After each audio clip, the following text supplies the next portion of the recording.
ओम श्री गुरुवे नमः। ओम शांति शांति शांति।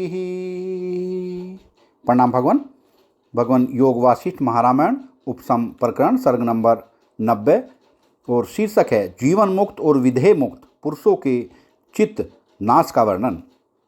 सत्संग लेते हैं। भगवान श्री वशिष्ठ जी कहते हैं, रघुनंदन, जब जीवन मुक्त विधव्य का चित्त विवेक पूर्वक विचार के द्वारा अस्तप्राय हो गया, यानी भुने हुए बीज की तरह अंकुरित शक्ति से रहित हो गया, तब उसमें मैत्री, करुणा, मुदिता, उपेक्षा आदि गुणों का आविर्भाव हो गया। श्री रामचंद्र जी ने पूछा, प्रभो, आत्मा और अनात्मा के विचार के अभुदय से अदृश्य हुए महामुनि वीथव्य के अंतःकरण में मैत्री आदि गुण उत्पन्न हुए। आपके इस कथन का क्या अभिप्राय है? वक्ताओं में श्रेष्ठ महामुने, जब चित्त ब्रह्म में लीन हो गया, तब मैत्री आदि गुण किसके और किस में उत्पन्न होंगे, यह आप मुझसे कहिए। वशिष्ठ जी ने कहा, श्री राम, चित्त का विनाश दो प्रकार का होता है, एक स्वरूप विनाश और दूसरा अरूप विनाश। पहला स्वरूप विनाश तो जीवन मुक्त होने से ही हो जाता है, दूसरा अरूप विनाश विधेय मुक्त होने पर होता है। इस संसार में चित्त का अस्तित्व दुख का कारण है और चित्त का विनाश दुख का कारण है, सुख का कारण है। इस संसार में चित्त का अस्तित्व दुख का कारण है और चित्त का विनाश सुख का कारण है। अतः पहले चित्त के अस्तित्व का भुने हुए बीज के समान विनाश करके तदंतर चित्त के स्वरूप का भी विनाश कर देना चाहिए। वाह भगवान वाह! चित्त के स्वरूप का भी विनाश कर देना चाहिए। अज्ञान से उत्पन्न हुई वासनाओं से व्याप्त जो जन्म का कारण मन है, उसी को अज्ञानियों द्वारा विद्यमान मन समझो। वह विद्यमान मन केवल दुख का ही कारण होता है। इसलिए जब तक मन का अस्तित्व है, तब तक दुख का विनाश कैसे हो सकता है? मन जब अस्त हो जाता है, तब प्राणी का यह संकल्प में संसार भी अस्त हो जाता है। इस अज्ञानी जीव में ही वासना रूपी अंकुरों से दृढ़तापूर्वक प्रतिष्ठित हुए इस विद्यमान मन को ही दुख रूपी वृक्ष का मूल जानो। ये दुख रूपी वृक्ष समूह के अंकुर उन्हीं अज्ञानियों के मन में उत्पन्न होते हैं। श्री रामचंद्र जी ने पूछा, ब्राह्मण, किस महात्मा का मन विनष्ट हो गया? विनाश को प्राप्त हुए मन का स्वरूप किस प्रकार का होता है? चित्त का नाश किस प्रकार होता है और नाश का स्वरूप कैसा है? श्री वशिष्ठ जी ने कहा, प्रसन्न वेदताओं में श्रेष्ठ रघुकुल नायक श्री राम, मैंने पहले चित्त की सत्ता का स्वरूप तो बता दिया है, अब तुम इसके विनाश का स्वरूप सुनो। जैसे निश्वास वायु पर्वतराज को अपने स्वरूप से विचलित नहीं करते, वैसे ही सुख दुख रूप दशाएं जिस धीर पुरुष को सम स्वभाव तथा पूर्णानंद एक रस परमात्म निष्ठा से विचलित नहीं करती। श्रेष्ठ पुरुष उस महात्मा के चित्त को भुने हुए बीज के समान नष्ट हुआ चित्त कहते हैं। यह जड़ देह ही मैं हूँ, ये घट आदि सारे पदार्थ मैं नहीं हूँ।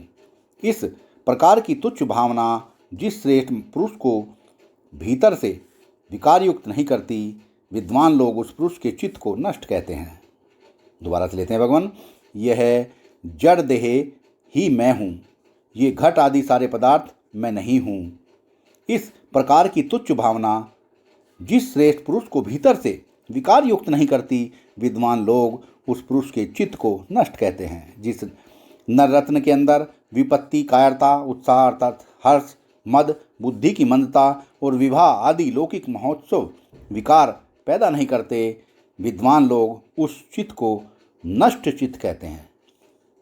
इस लोक में यही चित्त का विनाश है और इसी को भुने हुए बीज के समान विनष्ट चित्त भी कहते हैं। यही जीवन मुक्त महापुरुष की चित्तनाश दशा है। निष्पाप राम, जीवन मुक्त पुरुष का मन मैत्री आदि शुभ गुणों से संपन्न, उत्तम वासनाओं से युक्त तथा पुनर्जन्म से शून्य होता है।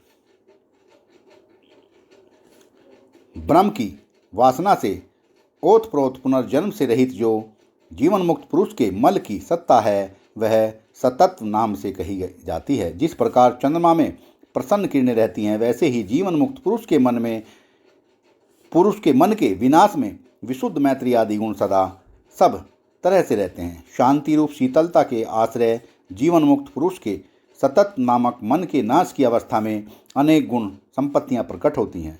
रघुकुल तिलक, जो मैंने पहले अरूप मनोनाश कहा था, वह विधेय मुक्त का ही होता है, तथा जो अवयवादि विकारों से रहित है, उस परम पवित्र देह मुक्त रूपी निर्मल परम पद में समस्त श्रेष्ठ गुणों का आश्रय रूप मन भी विलीन हो जाता है। विधेय मुक्त महात्माओं की उस सतत्व विनाश रूप अरूप चित्तनाश दशा में किसी भी दृश्य पदार्थ का अस्तित्व नहीं रहता, अर्थात संकल्प सहित संपूर्ण संसार का अत्यंत अभाव हो जाता है।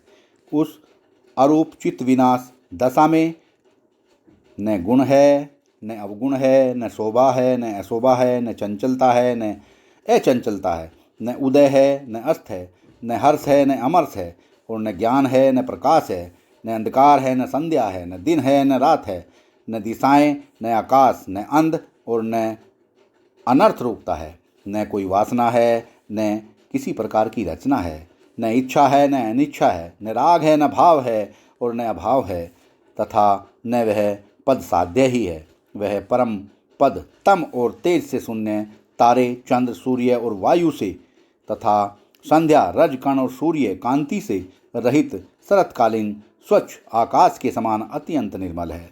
वह विशाल पद उन लोगों का आश्रय स्थान है जो बुद्धि और संसार भ्रमण से पार हो गए हैं। संपूर्ण दुखों से रहित चिन्मय निष्क्रय ब्रह्मानंद से परिपूर्ण तथा रज और तम से रहित जो परम पद है, उस परम पद में वे चित्त से रहित और आकाश के सदृश सूक्ष्म विधेय मुक्त आत्मा प्रदूप हुए स्थिर रहते हैं। वे अपुनरावृत्ति रूप परम गति को प्राप्त हो जाते हैं। सत्संग को विराम देते हैं भगवान। प्रणाम भगवान।